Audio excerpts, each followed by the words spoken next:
So this is the Samsung Galaxy S25 Ultra. Yes, this is it. This is how the Samsung's most premium flagship of 2025 is going to look like. These renders of the Galaxy S25 Ultra were shared by OnLeaks, and he has a pretty solid record when it comes to accuracy of his renders. At first glance, you may not see anything new compared to the Galaxy S24 Ultra, but there is one big design change.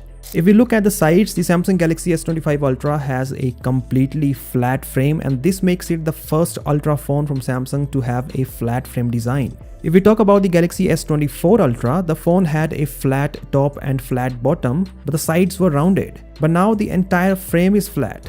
So after Google, Samsung is the next in line to go for an entirely flat frame design for its most premium phone. This also means that unlike the Galaxy S24 Ultra, which has pretty sharp corners, the Galaxy S25 Ultra is going to be way more comfortable to hold. Now, it is worth mentioning that these renders do not show a slot for the S Pen, but since the source does not mention any lack of S Pen slot, we assume that the Galaxy S25 Ultra will have an S Pen slot, just like the predecessor. On the front, we have a flat display just like the Galaxy S24 Ultra, but as per sources, the bezels are even slimmer on the S25 Ultra. And it is not just the bezels that are slimmer than the previous generation. In fact, the entire phone is slimmer than the previous generation. The thickness of the Galaxy S25 Ultra is 8.2mm, which makes it slimmer than not just the 8.6mm S24 Ultra, but also slimmer than every single Ultra phone that Samsung has launched in the past. In short, the Galaxy S25 Ultra is the slimmest Ultra phone from Samsung.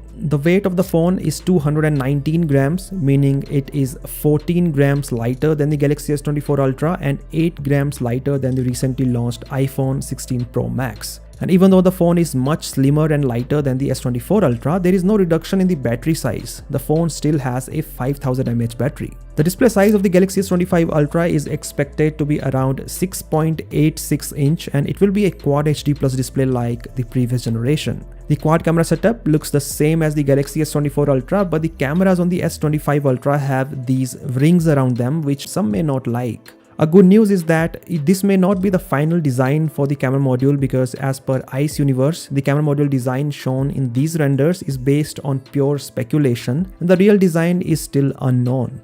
As for the changes in the camera hardware, sources have claimed that the only change is in the ultra-wide camera. So instead of a 12-megapixel ultra-wide, the Galaxy S25 Ultra uses a 50-megapixel JN3 sensor for the ultra-wide camera with an f1.9 lens. The primary camera still has a 200 megapixel HP2 sensor. The 3x telephoto camera still has the 10 megapixel Sony IMX754 sensor, and the 5x periscope camera still has the 50 megapixel Sony IMX854 sensor. And finally, it is reported that the entire Galaxy S25 series will be powered by the Snapdragon 8 Gen 4 chipset in all the markets. There will not be any Exynos variants next year, which is a good news. So, what do you think of the design of the Galaxy S25 Ultra? Do let me know your thoughts in the comment section below, and as always, I'll catch you in the next one.